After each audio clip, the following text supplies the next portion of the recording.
नमस्कार, स्वागत है आपका संवाद 365 देख रहे हैं आप। आपके साथ मैं हूं दिग्विजय सिंह चौहान। टॉप 5 में आपका स्वागत है। टॉप 5 में जिन 5 बड़ी खबरों पर बात करेंगे, सबसे पहले नजर उनकी सुर्खियों पर।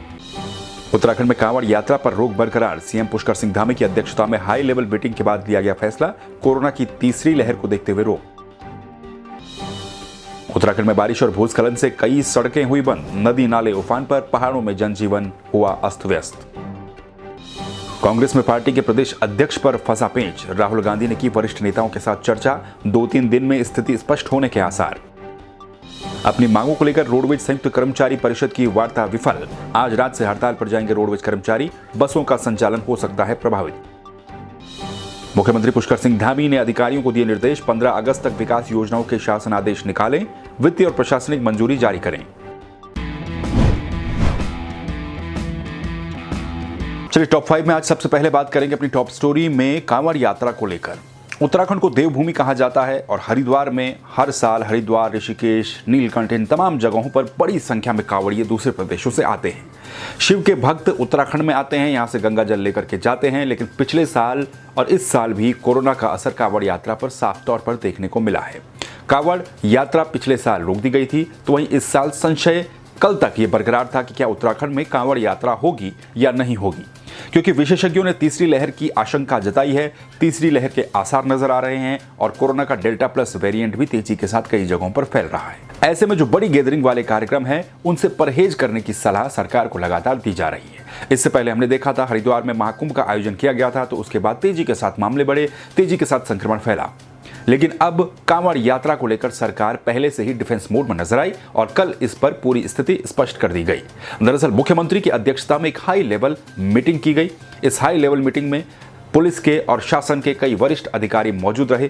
मुख्यमंत्री पुष्कर सिंह धामी ने इस मीटिंग के बाद यह फैसला लिया कि उत्तराखंड में कांवड़ यात्रा पर जो रोक लगी हुई है, उसको फिलहाल रोक ही रखा जाएगा, यानी कि कांवड़ यात्रा को शुरू नहीं उत्तराखंड में किया जाएगा। इसके बाद अब उत्तर प्रदेश में क्योंकि कांवड़ यात्रा को चलाने का फैसला लिया गया है, वहां पर कांवड़ यात्रा पर कोई रोक नहीं लगाई गई है। लिहाजा उत्तराखंड सरकार ने कांवड़ यात्रा पर रोक लगा दी है, तो वो श्रद्धालु उत्तराखंड में नहीं आ सकते हैं। पहली स्थिति तो ये स्पष्ट होती है। दूसरी बात, इस बैठक के बाद अधिकारियों को ये आवश्यक दिशा निर्देश भी दिए गए मुख्यमंत्री की तरफ से कि क्योंकि कांवड़ यात्रा पर उत्तराखंड सरकार ने रोक लगा दी है, ऐसे में जो पड़ोसी राज्य हैं वहां से लोग उत्तराखंड में ना आए, इसका समन्वय बनाकर इस पर काम किया जाए और इसमें जो जरूरी कार्रवाई होती है उसके भी निर्देश मुख्यमंत्री की तरफ से दिए गए हैं। दरअसल सचिवालय में जो बैठक आयोजित की गई, इसमें डेल्टा प्लस वेरिएंट और तीसरी लहर को लेकर विशेषज्ञों की राय सुनी गई। विशेषज्ञों की लगातार पहले से राय और सलाह सरकार को यही थी कि कांवड़ यात्रा को ना खोला जाए। कांवड़ यात्रा को अगर शुरू किया जाता है तो उसमें संक्रमण तेजी के साथ फैल सकता है। इसी बात को देखते हुए उत्तराखंड सरकार ने कांवड़ यात्रा पर रोक लगा दी है और जो 30 जून को यात्रा पर रोक लगाने के संबंध में जो निर्णय लिया गया था, उस फैसले को बरकरार रखा गया है। सीएम ने सचिव गृह और डीजीपी को इसके लिए जरूरी निर्देश भी दिए हैं, जरूरी कार्रवाई करने के निर्देश दिए हैं और सीएम ने यह भी कहा कि पड़ोसी राज्यों के अफसरों के साथ समन्वय बनाकर यात्रा पर रोक का अनुरोध वहां पर भी किया जाए। वहीं बैठक के बाद मुख्यमंत्री पुष्कर सिंह धामी ने कहा है कि जब तक कोरोना जैसी महामारी देश में है, दुनिया में है, प्रदेश में है, तब तक हरिद्वार को इसका केंद्र हम नहीं बनने देंगे। हरिद्वार में संक्रमण ना फैले, जो लोग वहां पर हैं उनकी सुरक्षा को ध्यान में रखते हुए और जो बाहर से कांवड़िए आएंगे उनकी सुरक्षा को ध्यान में रखते हुए यात्रा पर रोक लगाने का निर्णय सरकार ने लिया है और अन्य प्रदेशों से भी इस बारे में कहा जाएगा कि हरिद्वार यात्रियों को, अपने श्रद्धालुओं को ना आने दिया जाए। तो ये एक महत्वपूर्ण खबर थी। उत्तराखंड सरकार ने कांवड़ यात्रा पर उस रोक को बरकरार रखा है, जो कि 30 तारीख को रोक लगाई गई थी और लगातार संशय इस बात को लेकर था कि क्या सरकार यात्रा खोलेगी या नहीं खोलेगी, क्योंकि दबाव भी काफ़ी ज़्यादा है उत्तर प्रदेश में, क्योंकि यात्रा होगी, उत्तराखंड में नहीं होगी। तो अब इस पर स्थिति स्पष्ट हो चुकी है। सरकार ने कांवड़ यात्रा पर रोक लगा दी है और पड़ोसी राज्यों से भी अनुरोध किया जाएगा जो कांवड़िए हैं उनको उत्तराखंड में आने न दिया जाए। तो चलिए अब बात कर लेते हैं उत्तराखंड में लगातार हो रही बारिश की। दरअसल उत्तराखंड में मानसूनी बारिश पिछले कुछ दिनों से लगातार हो रही है और इस बारिश से पूरी तरह से जनजीवन अस्त व्यस्त हो गया है। शहरों की अगर हम बात करें तो शहरों में जल भराव एक बड़ी समस्या लोगों के लिए बनती जा रही है। वहीं पहाड़ों की बात करें तो भूस्खलन के चलते कई लोग प्रभावित भी हो रहे हैं। कई सड़कें बंद हो चुकी हैं। जानकारी के मुताबिक अभी तक उत्तराखंड में पिछले दिन जो बारिश हुई थी उससे 150 से ज़्यादा सड़कें अभी तक बाधित हुई हैं। इनमें से कई सड़कों को हालांकि खोल दिया गया है, लेकिन राहत की बात यह है कि जो मुख्य मार्ग हैं वो कई जगहों पर खुले हैं।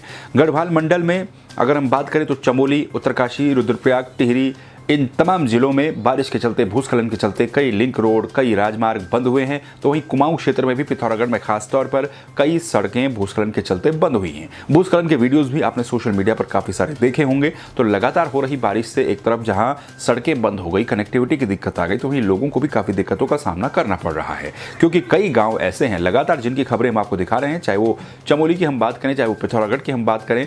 जब पिछली बार बारिश के चलते भारी भूस्खलन हुआ था तो उससे खतरे की जद में कई परिवार, कई गांव आ चुके हैं। ऐसे में जब भी बारिश होती है तो उन लोगों के लिए खतरा और भी ज़्यादा बढ़ जाता है। अगर हम बात करें पिथौरागढ़ की तो सबसे ज़्यादा प्रभावित इस वक्त पिथौरागढ़ नजर आता है। पिथौरागढ़ में भारी बारिश के चलते चीन सीमा को जोड़ने वाली 3 और ग्रामीण क्षेत्र की 9 सड़कें बंद हैं। नदियां और नाले जो हैं वो उफान पर आ चुके हैं। इसके चलते ग्रामीणों को आवागमन में काफ़ी दिक्कतों का सामना करना पड़ रहा है। कई जगहों पर आपने तस्वीरें देखी होंगी कि नदी, उफनती नदी को पार लोग अपनी जान को हथेली में रखकर कर रहे हैं। इस तरह की तस्वीरें कई जगहों से सामने आई। इसके अलावा अगर हम बात करें नदियों की तो खतरे के निशान पर तमाम नदियां इस वक्त बह रही हैं, क्योंकि पहाड़ों में काफ़ी ज़्यादा बारिश हो रही है।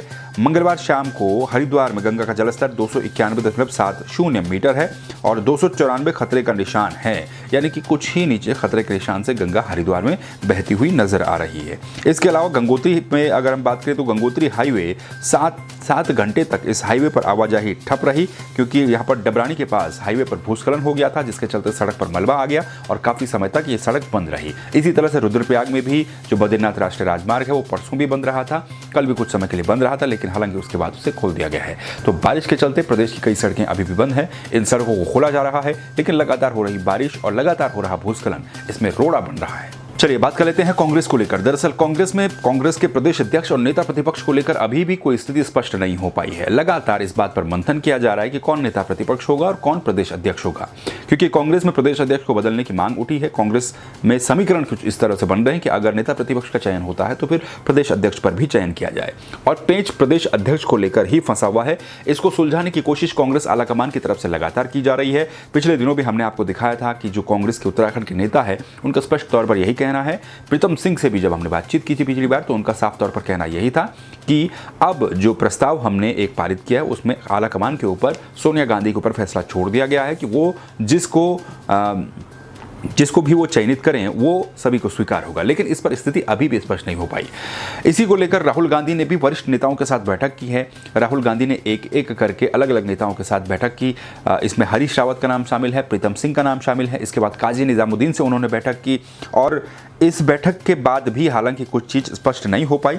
इसके बाद किशोर उपाध्याय से भी उन्होंने बैठक की, जो कि पूर्व प्रदेश अध्यक्ष रहे हैं किशोर उपाध्याय, और प्रकाश जोशी से भी मुलाकात की।